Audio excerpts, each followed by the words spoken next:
I said, well, they shouldn't have said I was speaking tonight because wasn't nobody here. Then I got to feeling pretty good. I thought, well, I'll make it tonight. And then everybody else started showing up. I thought, oh, it's going to be awful. But anyway, if I'd known I could have just called in and gave my little message, that's what I'd done. I'd still been in my pajamas. So, I mean, I hope he don't get used to that, you know. I don't know, we may like that. You know, we can cut him off at any time. Since he's listening, I mean, he can't say you're out of order or nothing. So, I mean, got free reign tonight. So, no, but I do hope they are getting to feeling better. And I know one of the girls' birthday was today, so I know they had to be quarantined during that. But anyway, it is a privilege and opportunity to be here tonight. And I promise you, I won't be long. The preacher this morning, he said he wasn't going to be much longer than he was last time. I'm going to beat him tonight, I promise you. But anyway, so I got a couple questions for you tonight, so I need you to kind of interact with me and play along. If I were to ask you what's something you were afraid of, what's the first thing that comes to your mind? Snakes? Spiders? Anybody else?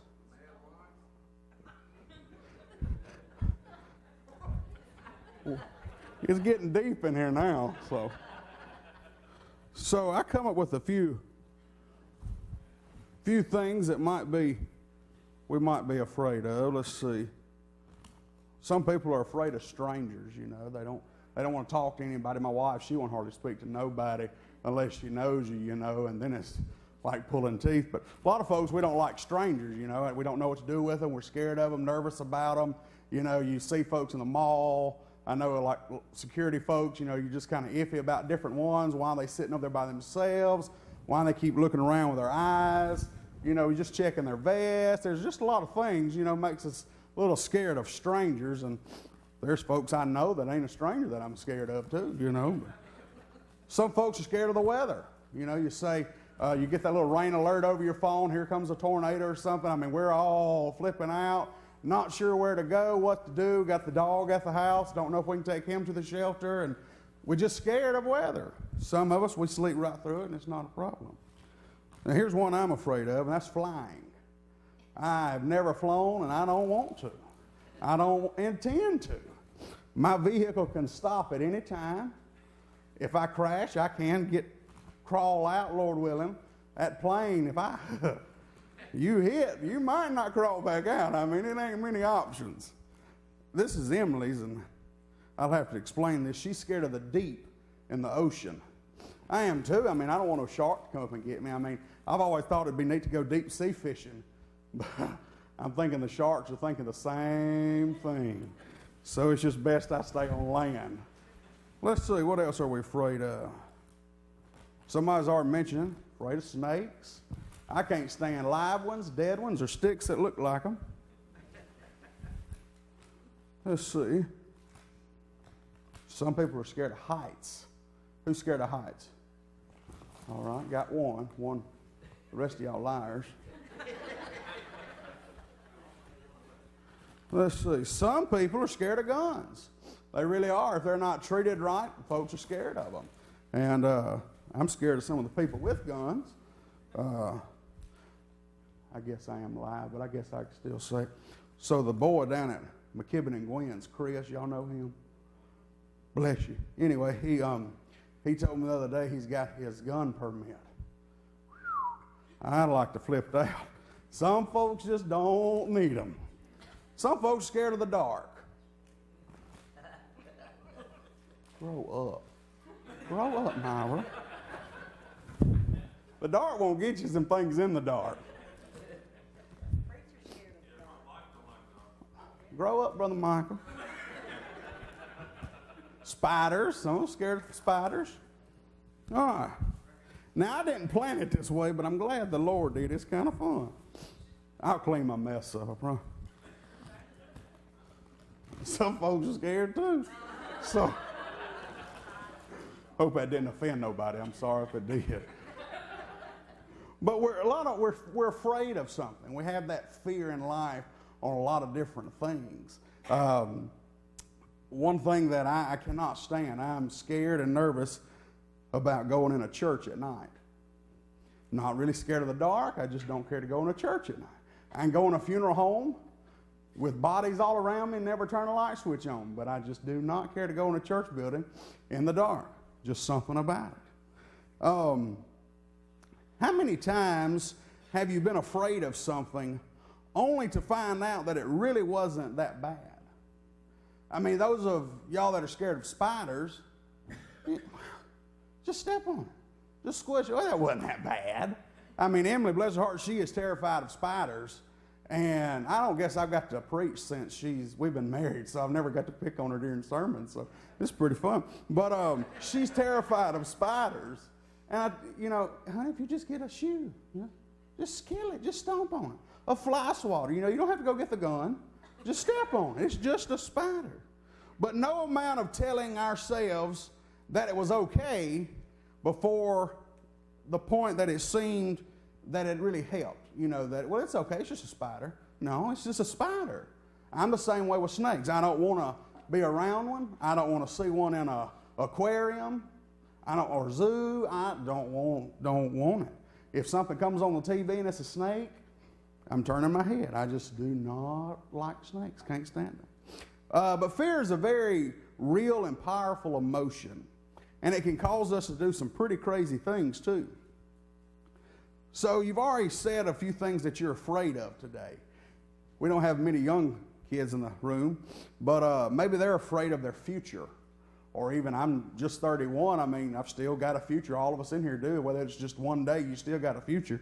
Maybe we're afraid of that, not sure what the next day holds, Maybe it's what others think about us. Well, they're looking at my hair, they're looking at maybe I'm too big, maybe I'm too skinny, I got a big nose. What do they think of me? We're afraid of what others think. Maybe people fear death or someone we love dying. Now, I'm going to be honest with you. I didn't intend on going there, but anyway, guess it's the Lord. But I've worked in the funeral business for 13 years nearly, and death is just another day. It is. When I left the funeral home in Louisville after 12 years, death, I got comfortable with it. There was folks dying that I knew, folks died that I loved, and it just another day.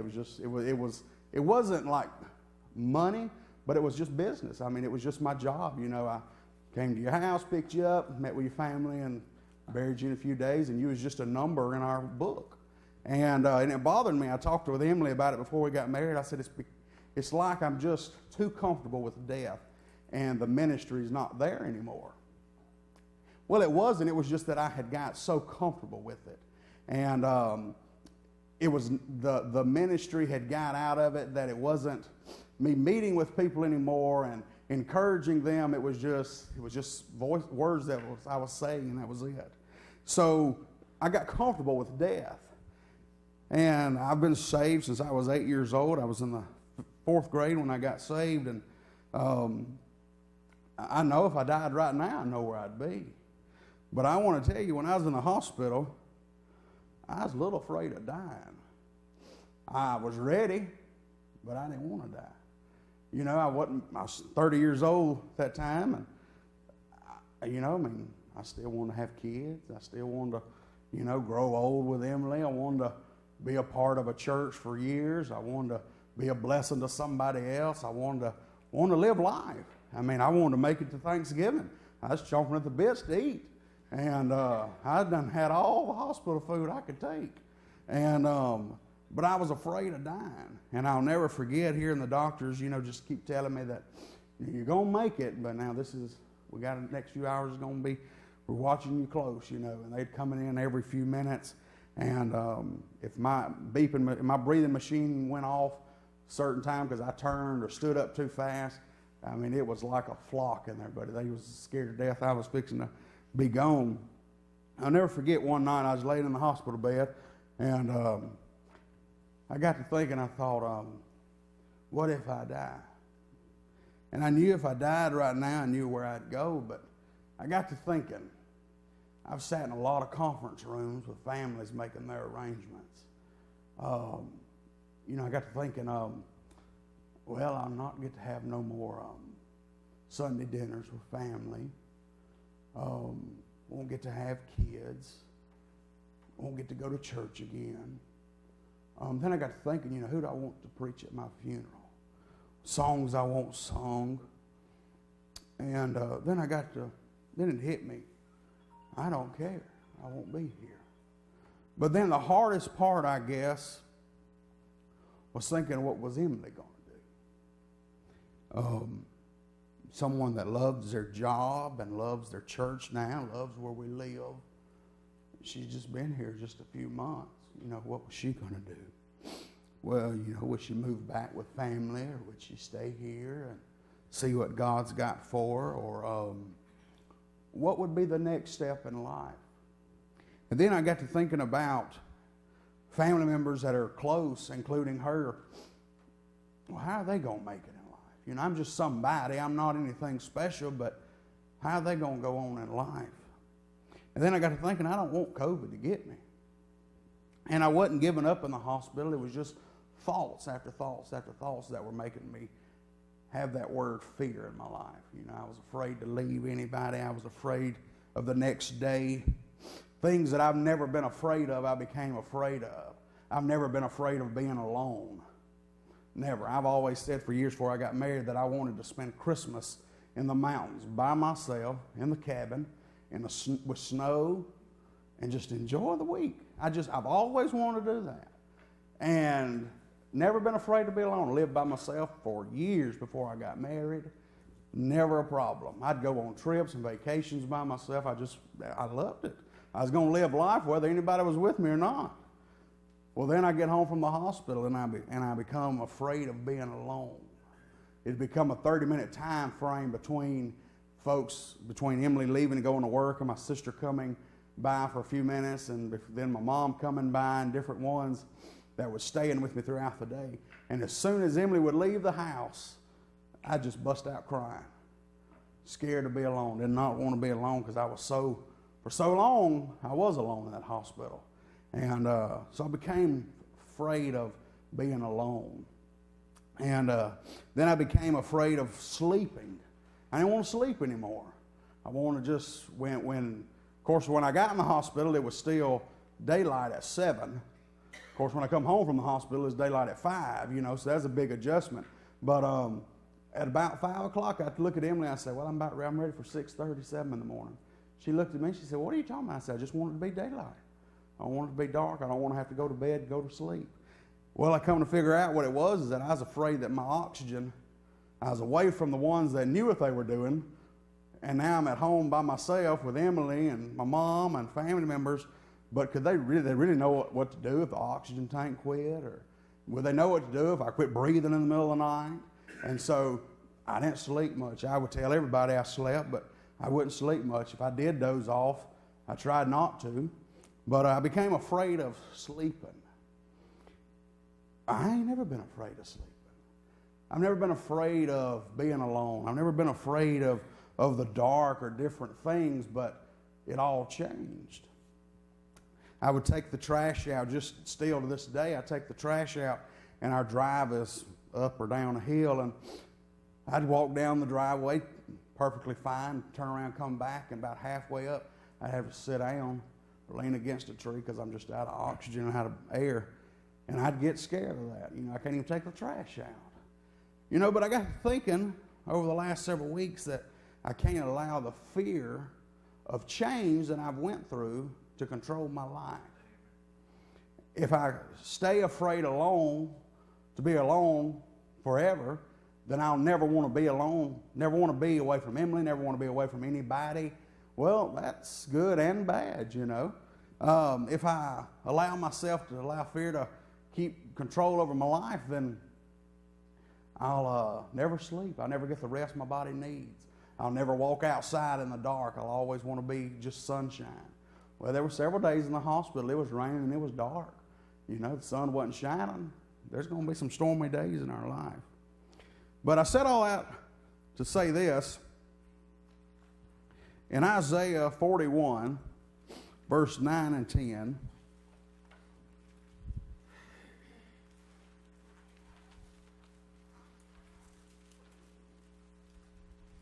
Isaiah 41, 9 and 10, it says, Thou whom I have taken from the ends of the earth, and called thee from the chief men thereof, and said unto thee, Thou art my servant. I have chosen thee, and not cast thee away. Verse 10, Fear thou not, for I am with thee. Be not dismayed, for I am thy God. I will strengthen thee. Yea, I will help thee. Yea, I will uphold thee with the right hand of my righteousness. This scripture is one that we all should probably memorize because it's so important.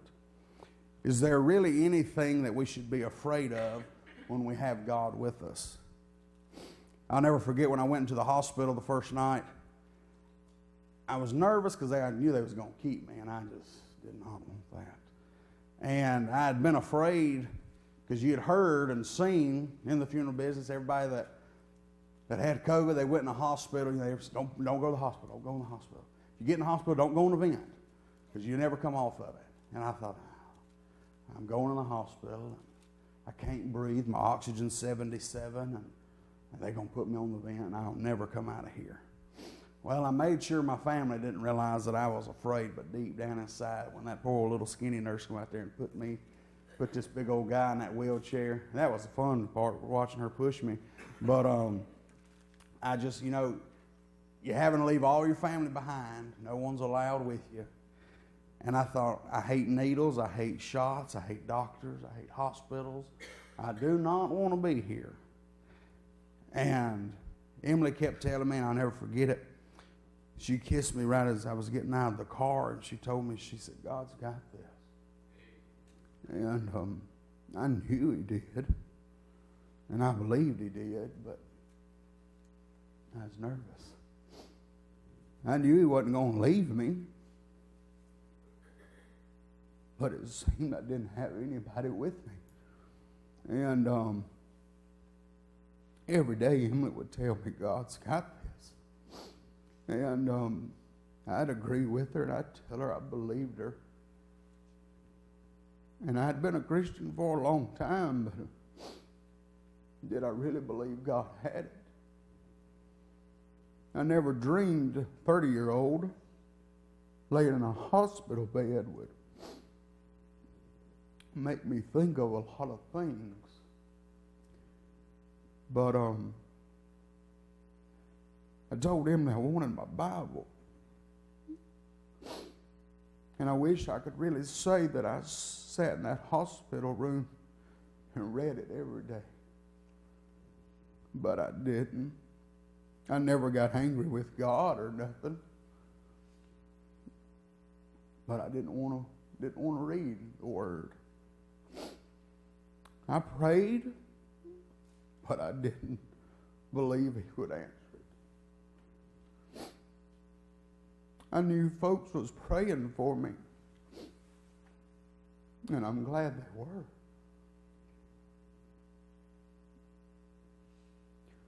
But why should I have been afraid? I knew God was with me. You go out in the woods and you don't want to see a snake. Well, I believe if I saw a snake, God'd still be with me. This crazy country elected a president that don't know what he's doing, but God's not left us. He's been with us all the way. We don't like gas prices, but God's still meeting our needs where we can put a little in our cars every day. Something that none of us mentioned that I figured one of us, somebody in here would have mentioned it when I asked what we were afraid of. Nobody said COVID. But when we look around, a lot of folks are scared of COVID. Sitting in the funeral home a few weeks ago, Brian asked me to go pick up a body in South Haven. And I told him, I said, yeah, I'm fine riding. He still couldn't pick up anything. I said, he said, well, I'll have the funeral home up there, load them up for you and everything. You won't have to do any lifting. And I said, well, yeah, I'll go. And he said, well, I got to ask you a question. He said, a man died of COVID. He said, you be honest with me if you're all right going. And it was like somebody flipped a light switch. When he said he had COVID, I went back, just sitting in the office, I just literally, my mind went back to the hospital days, and I just shut down. And I told him, I said, I just can't do it. Emily told me just a while ago before we came, she didn't realize it, but she told me, she said that one of her girls in their class, her dad had tested positive for COVID. She was saying they wasn't going to be there for the next 2 weeks. And when she said that, it just, it took me back a little bit, even though I don't know who's all got COVID that I'm around every day. But I still got that fear of it a little bit. And I'm tired of wearing my mask. Try to wear it in big crowds, but I'm getting tired of it because I feel like I can't breathe in that thing either, But it's almost like God knows that we will struggle with fear because He reminds us that He's with us. If He didn't think we was going to struggle with fear, He wouldn't have to keep reminding us that He's there with us. He tells us not to fear. Why? Because He's with us. Not only that, He strengthens us as if His presence with us isn't enough. Knowing God's with us every day, every step of the way, through our jobs, through our week, whether we're at school, at work, have a rough day, still there with us, and He strengthens us. God knows that we'll be afraid. Over and over in Scripture are these reminders: do not be afraid, do not fear. Think about the situations that causes you to be afraid. Picture yourself facing those situations with God. Think of facing them without God. I'm glad we've got God with us. Amen. Reality is that we really do not face anything alone. If I ask you to take a piece of paper and a pen and write down things you're afraid of, we could all come up with something. Whether it was just something as little as spiders or something as big as strangers that we don't know anything about.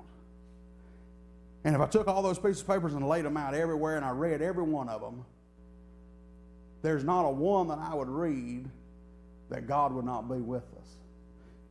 Little things we're afraid of, even just a little spider, God's still with us. He's still with us through everything that we go through, everything we're afraid of, and everything in life.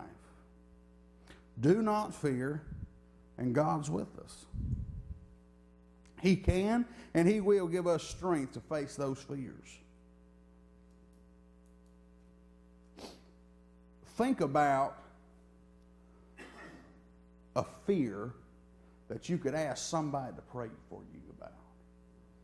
You say, I ain't going to ask nobody to pray for me about spiders. I ain't fixing to ask nobody to pray for me because I don't like the dark. Well, why? If it's important to God to be with us during those fears and during those times, it's important to ask somebody to pray for us about it. What times are the hardest for you to remember not to be afraid? When you think about your future or just the next day, what causes you fear? I got to thinking before me and Emily got married, and we've talked about it several times. Can you imagine having to raise kids in today's life? I mean, I graduated from Louisville High School, a public school. She was homeschooled. Public school was great. I graduated in 2009 and loved it. If I had not been in a public school, I wouldn't have learned a lot of things that I know today. And I'm not talking about bad things. I'm talking about a lot of good things. I had a lot of great teachers that loved and cared for me. But man, imagine what adults my age, some of your ages, that you face in a day-to-day situation, and then imagine kids having to walk the halls of a public school. Oh, well, we got an academy. The academy ain't much better sometimes. Just because it's got academy, or even if a school down in Louisville, Grace Christian. Oh, well, it's got Christians, going to be a fine school. Well, that school's not full of Christians. But what the kids go through today, it scares me for just kids that aren't even mind their future, what they're going through. One last question, we'll close. Told y'all. How does it make you feel knowing that God is with you? And does it help you to face your fears? At first, with all the stuff I had gone through, not really. Brother Michael, he stayed in touch with me. Different ones in the church stayed in touch with me. I called him and told him, I said, brother, I said, I'm begging you to ask somebody, folk men in the church, to pray. I said, I'm talking about somebody that you know that'll pray. Please ask them. And I believe he called several of you. Y'all messaged me or called. And no matter how many times folks called or messaged me in those first few days, I was grateful for it. But it was like I didn't really want to hear it because it wasn't adding up to why I was there. So saying all of that, I'm going to say something to catch you up in life with me. So when me and Emily got married,